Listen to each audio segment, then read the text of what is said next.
Alright, so I'm back. I had a major malfunction last night with the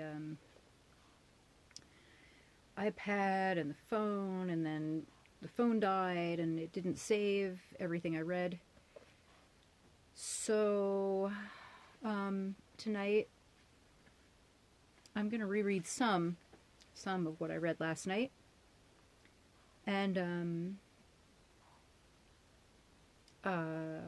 pick up earlier, like halfway through from where I left off. And just pick up and continue.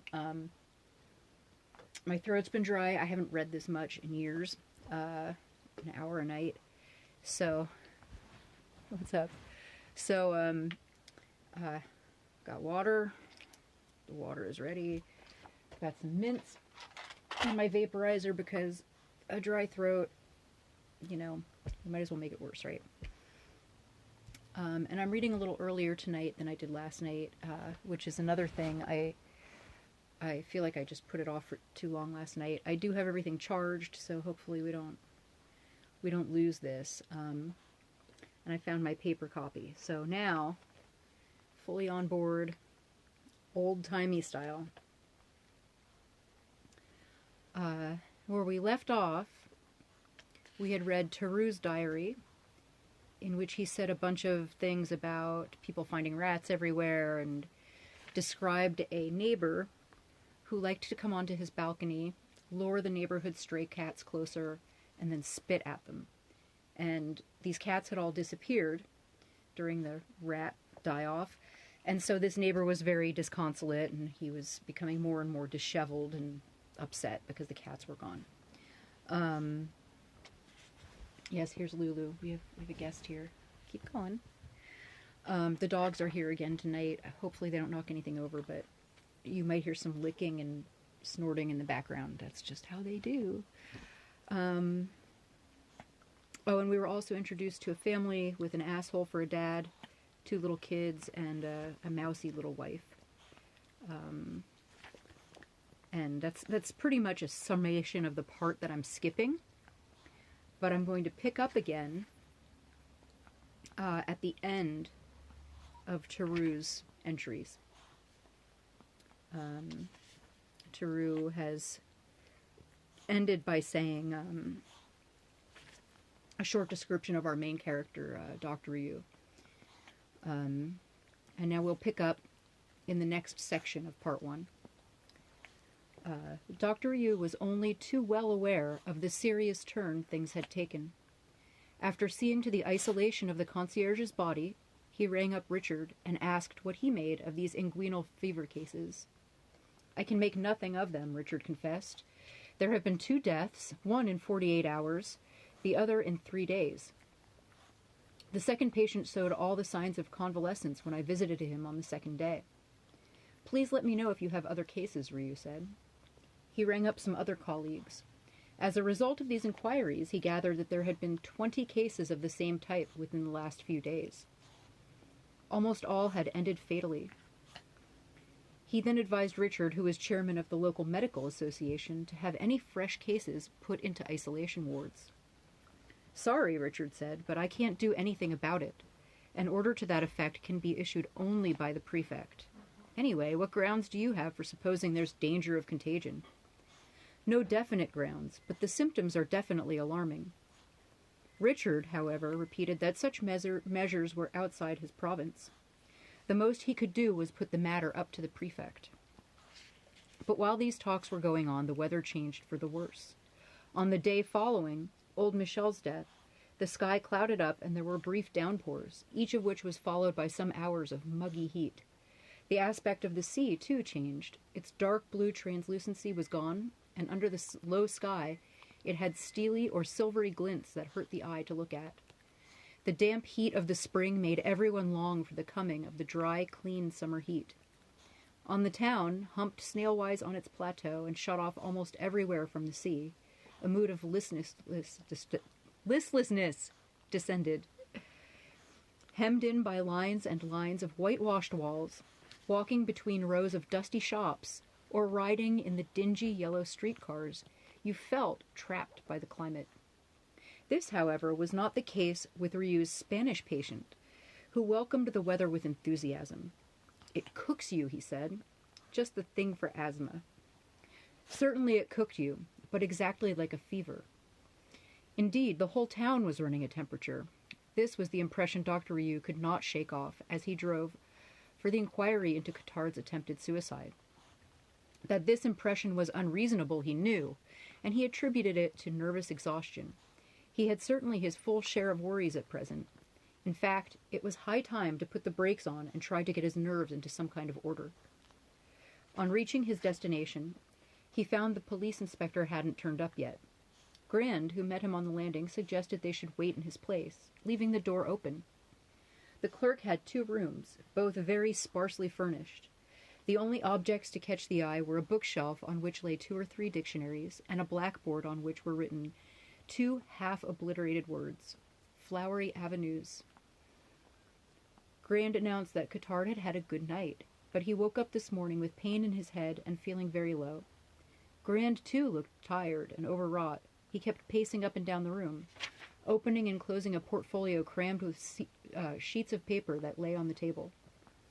Meanwhile, however, he informed the doctor that he really knew very little about Cottard, but believed him to have private means. Cottard was a queer bird. For a long while their relations went no farther than wishing each other good day when they met on the stairs. "I've only had 2 conversations with him. Some days ago I upset a box of colored chalks I was bringing home on the landing, red and blue chalk, and then Cottard came out of his room and helped me pick them up. He asked me what I wanted colored chalks for." Grand then explained to him that he was trying to brush up his Latin. He learned it at school, of course, but his memories had grown blurred. "You see, doctor, I've been told that a knowledge of Latin gives one a better understanding of the meaning of French words." So he wrote Latin words on his blackboard, then copied out again in blue chalk the part of each word that changed, in conjugation or declension, and in red chalk the part of the word that never changed. I'm not sure if Cottard followed this very clearly, but he seemed interested and asked me for a red chalk. That surprised me, but after all, I couldn't guess what use he'd put it to. Ryu asked what was the subject of their second conversation, but just then the inspector came, accompanied by a clerk, and said he wanted to start by hearing Grand's statement. The doctor noticed that Grand, when referring to Cottard, always called him the unfortunate man, and at one moment used the expression, his grim resolve. When discussing the possible motive for the attempt of suicide, Grand showed an almost filial anxiety over his choice of words. Finally, he elected for the expression, a secret grief. The inspector asked if there had been anything in Cottard's manner that suggested what he called his intent to felo de sec. "He knocked on my door yesterday," Grand said, "and asked me for a match, so I gave him a box. He said he was sorry to disturb me, but that, since we were neighbors, he hoped I wouldn't mind. He assured me he'd bring back the box, but I told him to keep it." The inspector asked Grand if he noticed anything queer about Cottard. "What struck me as strange was that he always seemed to want to start a conversation. But he should have seen I was busy with my work." Grand turned to Ryu and said, shyly, "Some private work." The inspector now said that he must see the invalid and hear what he had to say. Ryu thought it would be wiser to prepare Cottard for the visit. When he entered the bedroom, he found him, wearing a gray flannel nightshirt, sitting up in bed and gazing at the door with a scared expression on his face. "It's the police, isn't it?" he said. "Yes," Ryu said, "but don't get flustered. There are only some formalities, and then you'll be left in peace." Cottard replied that all this was quite needless, to his thinking, and anyhow, he didn't like the police. Dr. Ryu showed irritation. "I don't love them either. It's only a matter of answering a few questions, and then you'll be through with it." Cottard said nothing, and Ryu began to move to the door. He had hardly taken a step when the little man called him back, and as soon as he was at the bedside, gripped his hands. Ryu gazed down at Cottard for a moment and assured him that there was no question of anything like that, and that he was here to protect his patient. This seemed to reassure Cottard, and Ryu went out to get the inspector. After Grand's deposition had been read out, Cottard was asked to state the exact motive for his act. He merely replied, without looking at the police officer, that a secret grief described it well enough. The inspector then asked him if he intended to have another go at it. Showing more animation, Cottard said, "Certainly not. His only wish was to be left alone." "Allow me to point out, my man," the police officer replied, "that just now it's you who's troubling my peace." Ryu signed to him not to continue, so he left it at that. "A good hour wasted," the police inspector sighed, when the door closed behind them. "As you can guess, we have other things to think about, what with this fever everyone's talking about." He asked the doctor if there was any serious danger to the town, and Ryu answered that he couldn't say. "It must be the weather," the police officer said. "That's what it is." No doubt it was the weather. As the day wore on, everything grew sticky to the touch, and Ryu felt his anxiety increasing after each visit. That evening, a neighbor of his old patient in the suburbs started vomiting, pressing one hand to his groin, running a high fever accompanied by delirium. The ganglia were much bigger than Michelle's. One of them was beginning to suppurate, and presently split open like an overripe fruit. On returning to his apartment, Ryu rang up the medical store's depot for the district.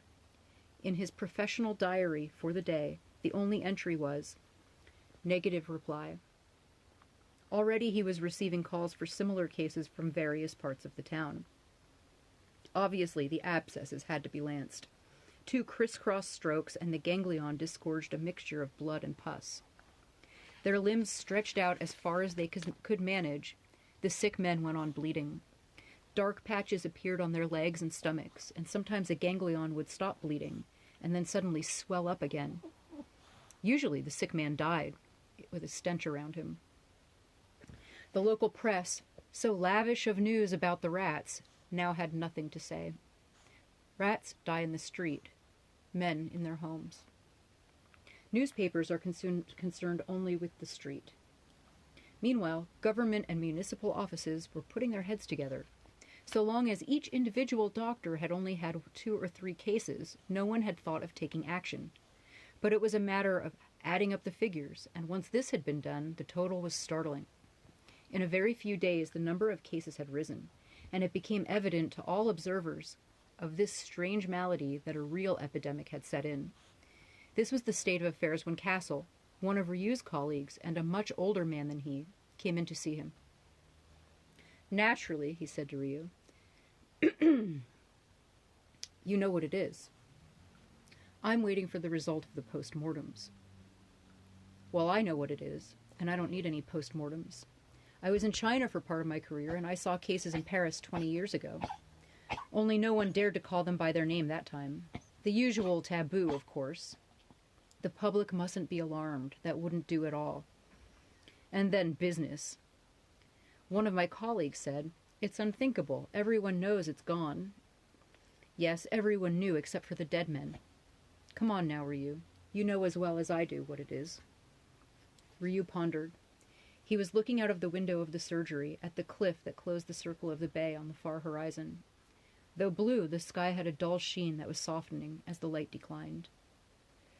"Yes, Castle," he replied. "It's hardly believable, but everything points to it being the plague." Castle got up and began walking toward the door. "You know," the doctor said, "what they're going to tell us. That it's gone, it vanished, from temperate countries long ago." "Vanished? What does that word really mean?" Ryu said. He shrugged his shoulders. Castle said, "And don't forget, just under 20 years ago, in Paris." "Right. Let's hope it won't prove any worse this time than then.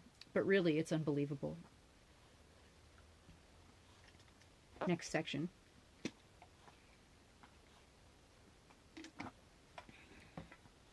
The word plague had just been uttered for the first time.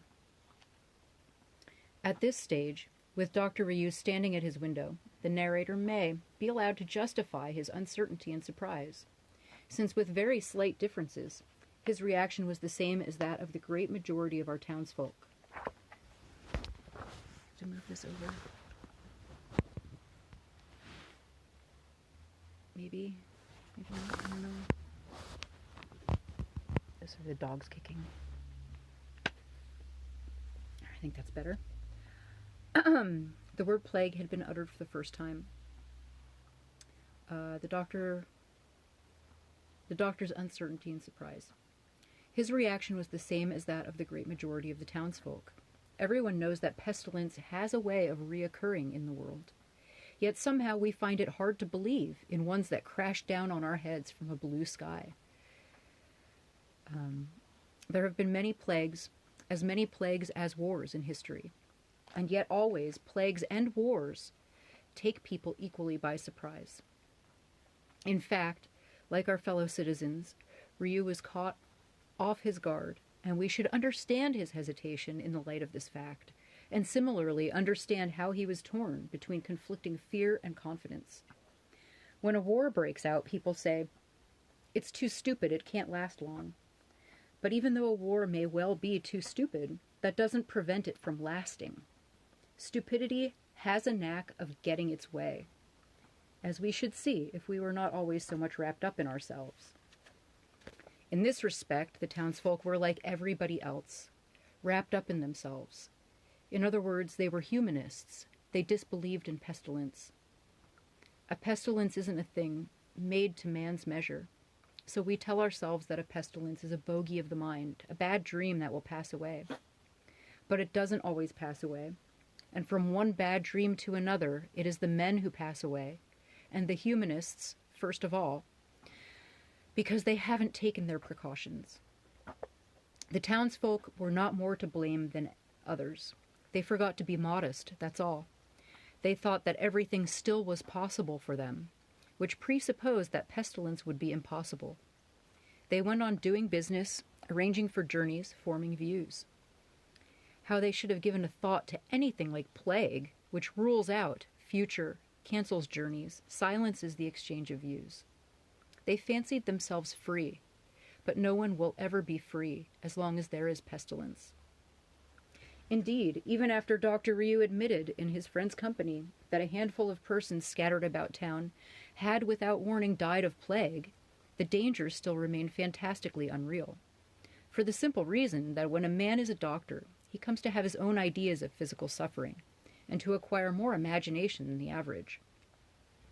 Looking from his window at the town, outwardly quite unchanged, the doctor felt little more than a faint qualm for the future, a vague unease. He tried to recall what he had read about this disease. Figures floated across his memory, and he recalled that some 30 or so great plagues known to history had accounted for nearly 100 million deaths.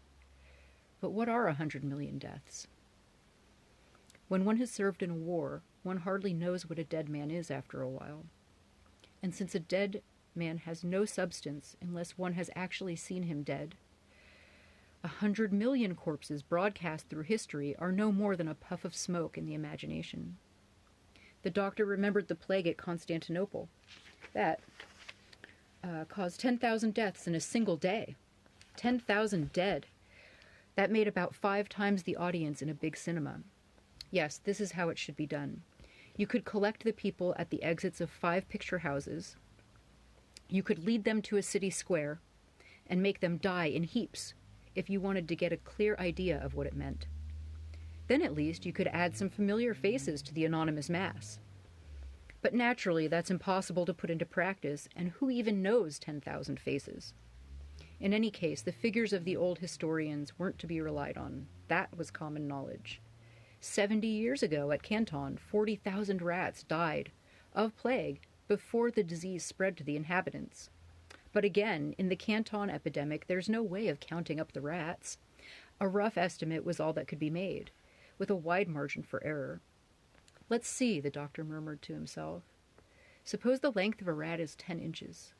40,000 rats placed end to end would make a line, and he pulled himself up sharply. He was letting his imagination play a prank, the last thing he wanted right now. A few cases, he told himself, does not make an epidemic. It merely calls for serious precautions. He must fix his mind, first of all, on the observed facts.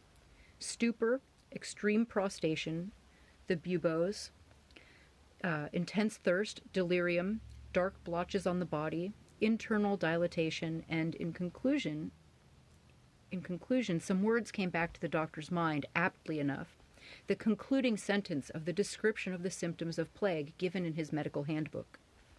The pulse becomes fluttering, dichrotic and intermittent, and death ensues as the result of the slightest movement. In conclusion, the patient's life hung on a thread, and 3 out of 4 people, he remembered this exact figure, were unable not to make the very slight movements that would snap that thread. The doctor was still looking out of the window. Beyond it lay the tranquil radiance of a cool spring sky. Inside the room, a word was echoing still, the word plague.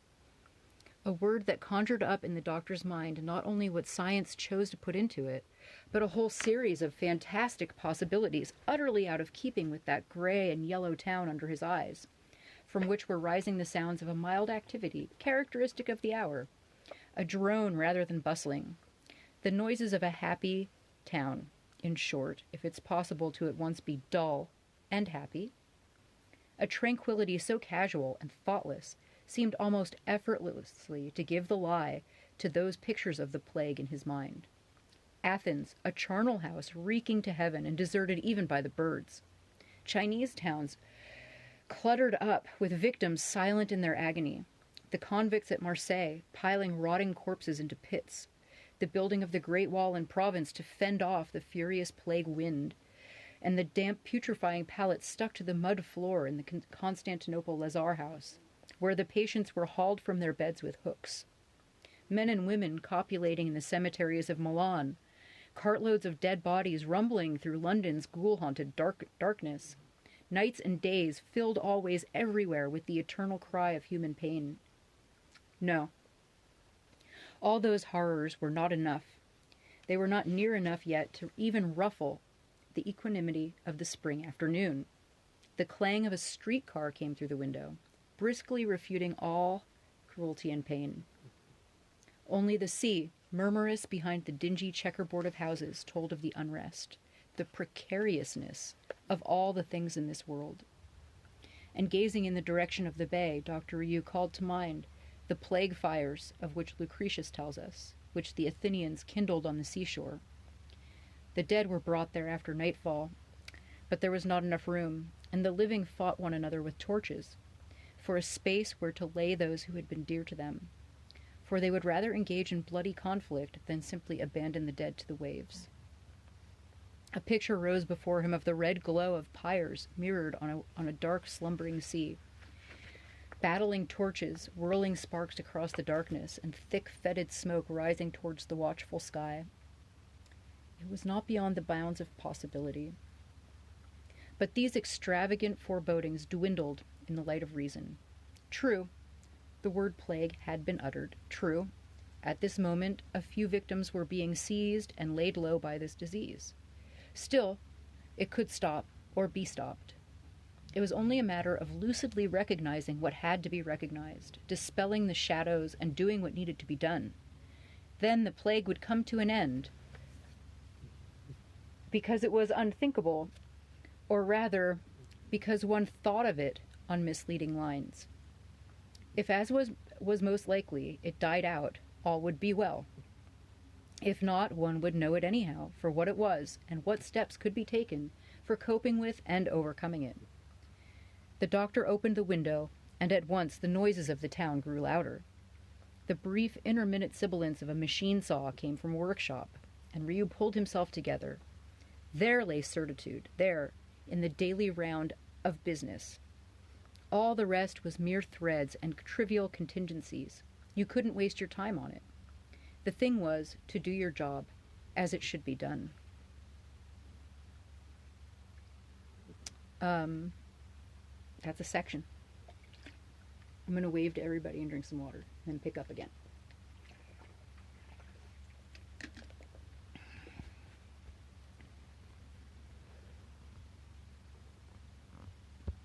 Yeah, he says, if he just does what he needs to do, the plague will be over very soon. And I held the book up to show you that, obviously he has a long way to go.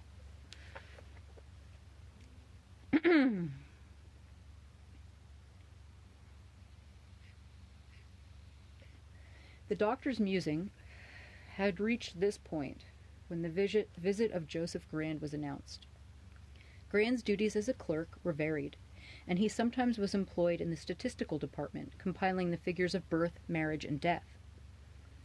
It had fallen to him to add up the number of deaths during the last few days, and being obliging, he had volunteered to bring a copy of the latest figures to the doctor. Grand, who was waving a sheet of paper, was accompanied by his neighbor Cottard. Hang on 1 second, we missed something.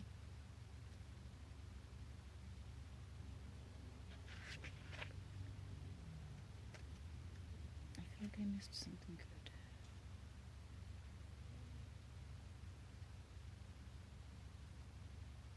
Oh, when I left off, I forgot to tell you this.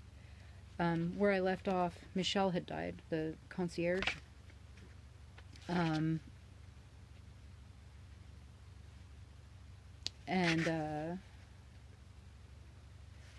It was, what day is that? Because I skipped a little section. I want to make sure I have the date right. It's April 16th. This is all happening. April 17th is where we are now in the timeline of the book.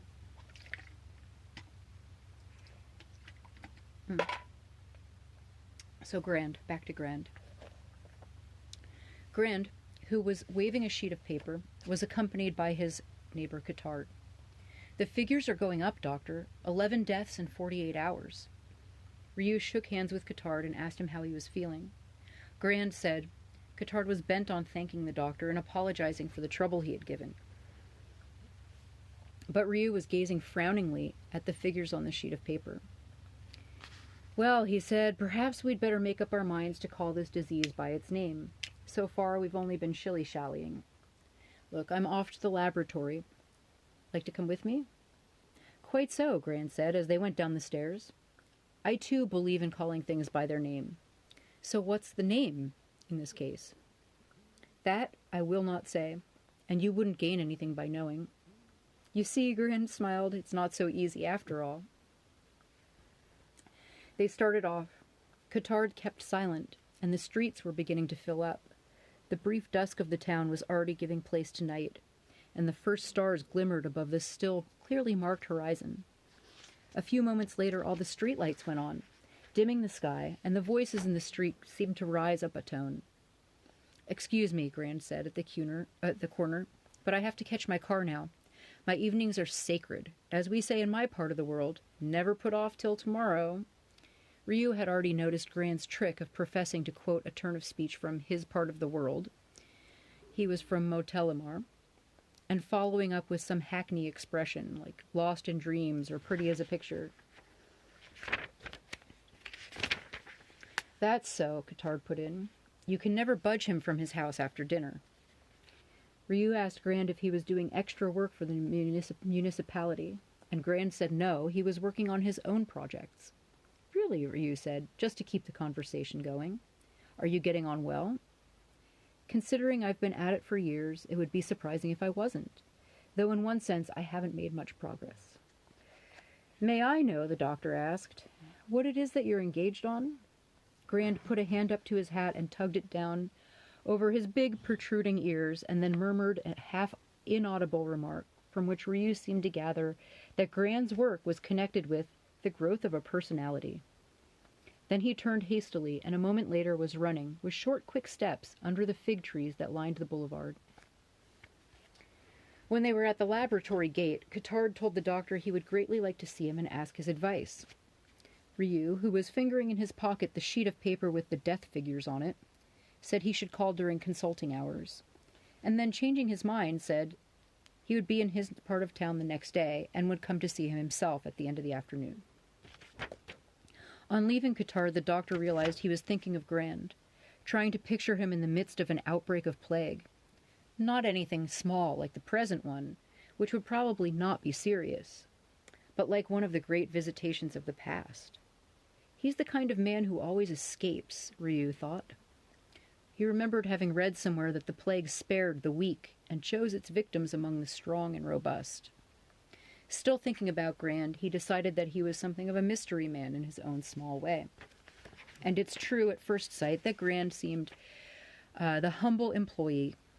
Tall and thin, he seemed lost in his garments, that he always chose a size too large, under the illusion that they would wear longer. He still had most of the teeth in his lower jaw, but the upper ones were gone, with the result that when he smiled, raising his upper lip, the lower scarcely moved, his mouth looked like a black hole that led into his face. He also had the walk of a shy young priest, and he exuded a faint odor of smoke and basement rooms. In short, he had every attribute of insignificance. It cost an effort to picture him otherwise than bent over a desk, studiously revising the tariff of the town bath, or gathering for a junior secretary the materials of a report on a garbage collection tax. Even before you knew what his employment was, you had a feeling that he had been brought into the world for the only purpose of performing the discreet but needful duties of a temporary assistant municipal clerk on a salary of 62 francs 30 centimes a day, which was, in fact, the entry that he made each month into the staff register at the office, in the column Post at which employed. When 22 years previously, after obtaining a certificate, beyond which for lack of money he was unable to progress, he was given this temporary post. He had been led to expect, so he said, speedy confirmation in it.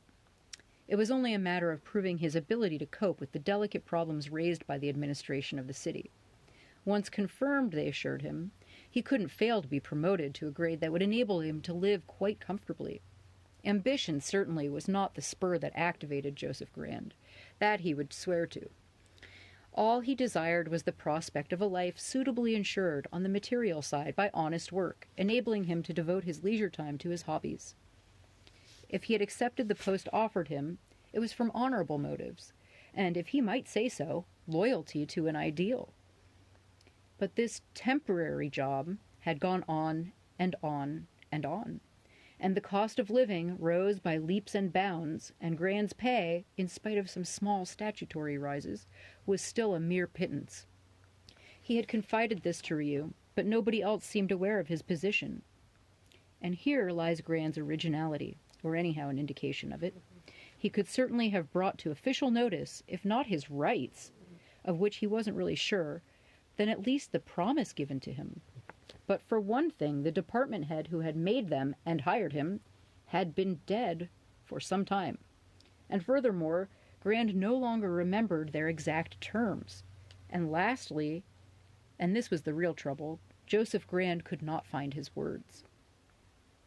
This peculiarity, as Rue had noticed, was really the key to the personality of our fellow citizen. And it was this that always prevented him from writing the mildly protesting letter he had in mind, or taking the steps the situation called for. According to him, he felt a particular aversion from talking about his rights. The word gave him pause, and likewise from mentioning any promise, which would have implied that he was claiming his due, and thus an audacity incompatible with the humble post he filled. On the other hand, he refused to use expressions like your kindness, gratitude, or even solicit or ask, which to his thinking were incompatible with his own personal dignity.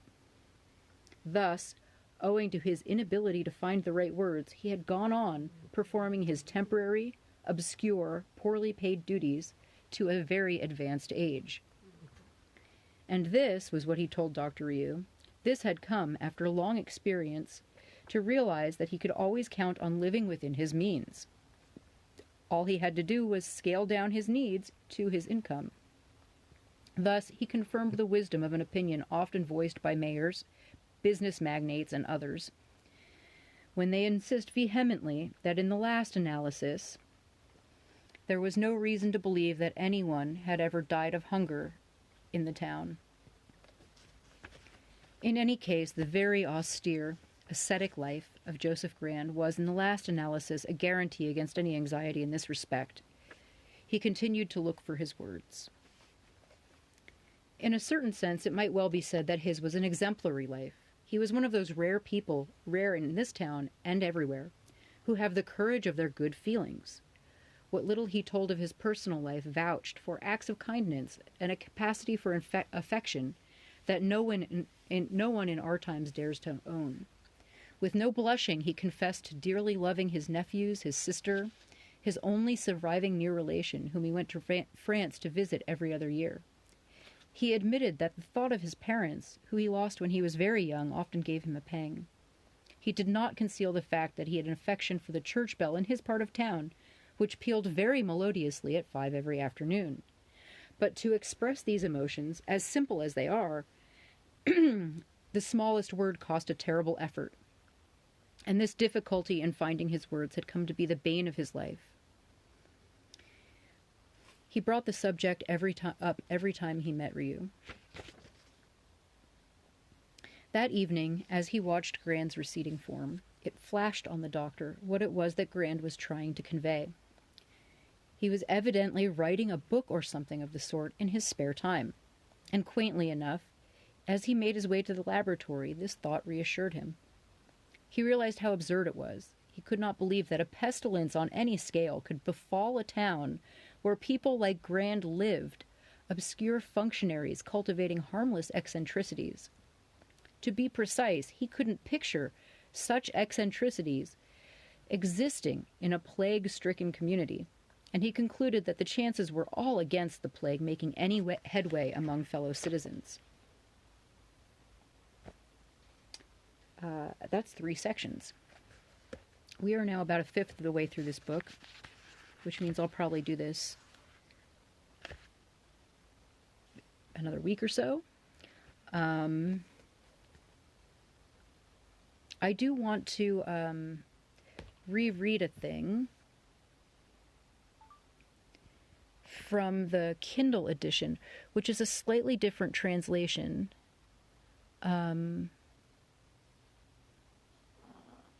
Because I have to find it, but it's very good, and it's